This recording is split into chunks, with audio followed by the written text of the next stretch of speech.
Salut tout le monde, c'est Mako de la chaîne Real Hockey Fan, de retour de mon voyage périlleux et passionnant.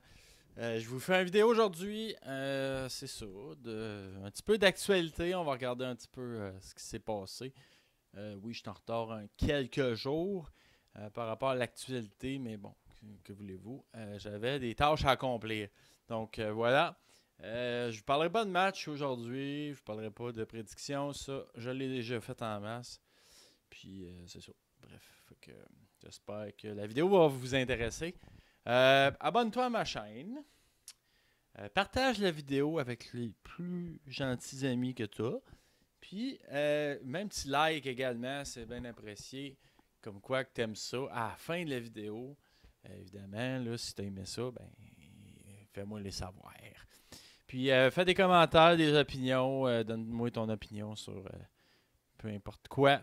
Mais bref, je veux l'entendre, ton opinion. Donc, merci de ton écoute, puis merci de me faire confiance pour te divertir. Donc, voilà, aujourd'hui, je voulais parler, entre autres, il y a eu de l'actualité par rapport à l'aréna de Seattle. La Ligue nationale veut peut-être s'installer là. J'ai déjà fait une vidéo hier par rapport à l'expansion à Houston surtout. C'était plutôt Houston. Mais là, il y a eu il y a eu un vote de la ville de Seattle lundi, accordant 600 millions de dollars pour faire la rénovation du Key Arena. Donc peut-être, puis il y a des gros noms là-dedans, Jerry Bruckheimer, là, celui qui fait CSI entre autres. Puis il y a des gros noms comme Tim Lewicki. Ça, c'est c'est un propriétaire des Leafs de Toronto. En tout cas, il y a des actions dans les Leafs de Toronto. Donc, des gros noms. Donc, ça a été annoncé lundi. Donc, Seattle a une réelle possibilité d'avoir une équipe également. Donc, peut-être que la Ligue veut frapper un grand coup avec Houston et Seattle. Peut-être même amener Québec dans le mix pour avoir un total de 34 équipes. Bon, ça c'est très hypothétique, mais bon, on verra bien ce que ça donne. Dans les prochains mois, je suis certain que là maintenant, on va commencer à en parler beaucoup plus parce que là, il y a beaucoup d'argent en jeu, beaucoup de retombées économiques pour la Ligue. Puis on voit que la Ligue est en forme, est en vraiment une effervescence. D'ailleurs, on a publié également cette semaine les valeurs des équipes dans la ligue, évidemment, on a toujours nos fameux trois équipes qui dominent, c'est-à-dire les Rangers de New York, le Canadien de Montréal en troisième position et les Leafs de Toronto. Donc les Rangers sont premiers à 1,5 milliard, 1,4 pour les Leafs et 1,2 pour le Canadien. Donc, et voilà. Donc, l'argent roule à flot dans la Ligue nationale de hockey. Donc, il y a des réelles possibilités que ça continue de s'expandre, justement, parce qu'il y a beaucoup d'argent à faire. Donc, possibilité également d'une expansion très prochainement. Je voulais aussi parler, bon, hypothétiquement, là, je lance l'idée, les Canadiens dans une bonne séquence quand même qui ont perdu le match de mardi. Ils ont quand même une très bonne séquence. C'est peut-être le temps de penser à faire un échange parce que c'est à ce moment-là que les équipes devraient faire des échanges. C'est quand tes joueurs sont en pleine possession de leurs moyens. Donc, peut-être du côté du Canadien de faire un échange. Je ne sais pas qui tu peux échanger. Mais ceux qui ont des valeurs actuellement, peut-être en profiter. Ça serait le bon moment. J'ai pas de nom en tête, là, mais bon, c'est ça. Ben oui, j'en ai, là, mais en tout cas, garde Chenyok. Je ne suis pas partisan de l'échanger, mais bon, ça dépend contre quoi. Puis, bon, parce que tu sais, t'as un jeune joueur sous la main, puis à chaque fois qu'ils ont un jeune joueur, ils l'échangent. Donc, peut-être être un peu plus patient avec Galchenyuk. Ça va peut-être rapporter. Peut-être. On l'espère pour eux. Mais sinon, non. Les sénateurs, eux aussi, devraient faire un échange. J'ai des rumeurs que les sénateurs n'ont pas fini de magasiner. Et peut-être même Cody Ceci pourrait être un appât dans un échange. Défenseur des sénateurs, mais bon, eux autres, c'est le contraire, ça va pas bien, puis ils perdent. Fait que c'est difficile dans ce temps-là, tu peux échanger, mais tu vas donner beaucoup pour avoir peu. Donc, c'est très peu probable dans leur cas, mais les sénateurs seraient en train de magasiner un joueur. D'ailleurs, les sénateurs, ça va mal depuis qu'ils ont Matt Duchesne, en fait. Là. Ils ont gagné deux matchs, mais Duchesne il est invisible, c'est incroyable. Il joue bien, mais il n'est pas là offensivement du tout. Donc, la chimie de l'équipe est complètement... je l'avais dit dès le départ, c'est déjà... C'est eux autres qui ont le meilleur de change en partant, à court terme. Puis même à court terme, on voit que c'est même pas payant pour eux. Donc, c'est décevant jusqu'à maintenant du côté des sénateurs. On a aussi cette semaine eu la confirmation qu'il y a 3 joueurs québécois qui ont été invités à l'équipe Canada Junior. Donc, Drake Batterson, Maxime Comtois, puis Harvey, mais je me souviens plus de son prénom. Donc, 3 joueurs québécois. Puis ça veut même pas dire qu'il va y avoir un de ces 3-là qui va faire l'équipe. Ils sont même pas assurés de leur poste. Pardon. Donc, c'est un tournoi que je regarde de moins en moins, je dirais. J'ai toujours été quand plus jeune, je regardais ça vraiment religieusement. D'ailleurs, c'est probablement ça que je vais le faire quand même.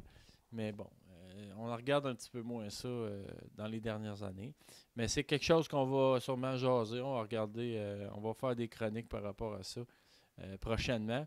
Dans les prochaines semaines, là, le camp va se développer. Il va y avoir des matchs hors concours et ainsi de suite. Donc, on va certainement en faire une vidéo par rapport à ça. Donc, à suivre de ce côté-là. Doug Armstrong des Blues, avec la visite des Blues à Montréal. Ceux que Doug Armstrong, on va regarder ça. Il est joueur autonome pour un DG. C'est assez rare que ça se produise. Mais actuellement, Doug Armstrong n'a pas de contrat pour l'an prochain. Donc, Doug Armstrong pourrait être peut-être pas comme Babcock là, dans le temps des l'an passé ou là, il y a 2 ans là, avec les Leafs. Mais quand même, Doug Armstrong, s'il devenait ce qui, tant qu'à moi, n'arrivera pas, là, Saint-Louis va leur signer. Mais bon.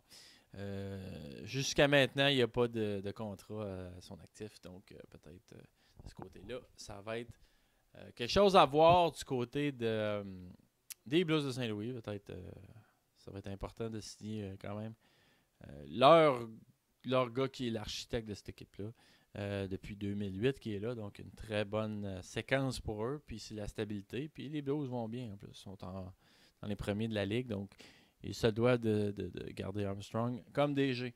Et en terminant, vous avez sûrement vu comme moi, on a eu la présence. Les Russes vont être bannis des Jeux olympiques.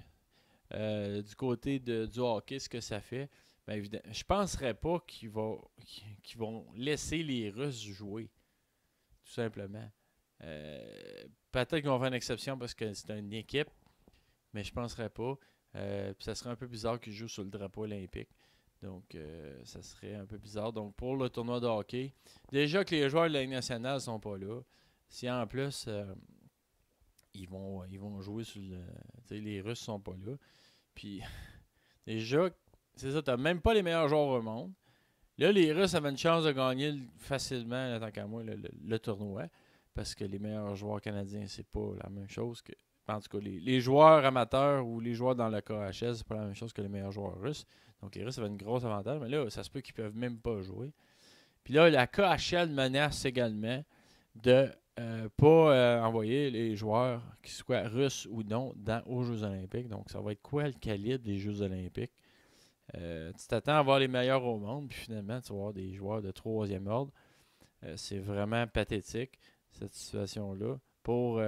Mais ça fait bien paraître la Ligue, en tout cas, parce que là, on voit tous les événements se suivent, puis ça fait en sorte que, oui, la Ligue a l'air... la Ligue nationale a fait un bon coup, parce que là, ils vont vouloir avoir les joueurs de la Ligue nationale, donc ils vont en donner un petit peu plus lors de la prochaine Olympiade. Puis, on sait, la Ligue nationale n'a pas d'intérêt d'aller en Corée du Sud. Là. Il n'y a pas de marché de hockey imminent dans ce coin-là. Donc, mais par contre, en Asie, c'est important d'y aller. Donc, parce que c'est sur les prochains Jeux olympiques, ça après ça en 2022. Donc, on verra bien si la Ligue va s'enligner pour ça. Il devrait. Puis, je pense qu'avec le lockout qui va peut-être arriver en 2020, c'est certain que les joueurs vont vouloir une clause là-dedans. On veut aller aux Olympiques. Puis ça fait mal à leur orgueil. Puis c'est certain que les joueurs, en tant que compétiteurs qu'ils sont, vont vouloir participer à cette compétition internationale d'envergure. Donc voilà, c'est ce qui complète mon vidéo. J'espère que vous avez apprécié un petit survol de l'actualité. Si vous avez quoi que ce soit mentionné, mais dites-le dans le bas de la vidéo. Fait que merci de votre écoute. Puis on se revoit dans un prochain vidéo. À la semaine prochaine. Ciao.